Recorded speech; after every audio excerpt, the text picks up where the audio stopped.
Italy के भौतिक वैज्ञानिक एनरिको फर्मी ने 1950 के दशक में कहा था कि अगले 10 लाख वर्षों में एलियंस पूरी गैलेक्सी में फैल जाएंगे। हालांकि अभी तक इंसानों और एलियंस का कोई संपर्क नहीं हुआ है, जिसके बाद सबसे बड़ा सवाल है कि आखिर एलियंस कहाँ हैं। इस विचार को बाद में फार्मा पैराडॉक्स के रूप में जाना गया।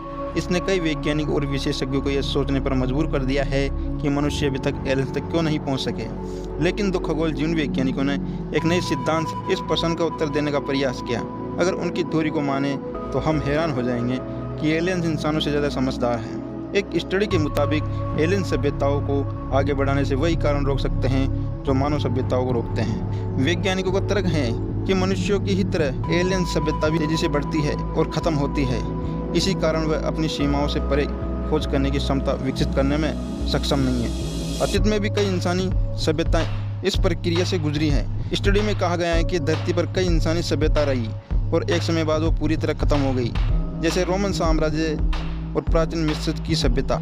एलियंस भी इसी तरह के विकास और विनाश के क्रम से नहीं बचे होंगे। वैज्ञानिकों ने अपने पेपर में सुझाव दिया है कि एलियंस संभव है कि सभ्यता के विकास और विनाश के क्रम को समझ गए हैं, इसलिए वह सिर्फ उतना विकास करते हैं जिससे उनका अस्तित्व खत्म ना हो। इसके साथ ही उन्होंने कहा है कि एलियंस अंतरिक्ष में विस्तार का सपना नहीं देखते और शांति से अपने ग्रह पर रहने का चुनाव करते हैं। हालांकि वे एक थ्योरी में ये भी देखते हैं कि एलियंस के पास हम तक पहुंचने की क्षमता है, लेकिन वे हमें मुलाकात के काबिल नहीं समझते।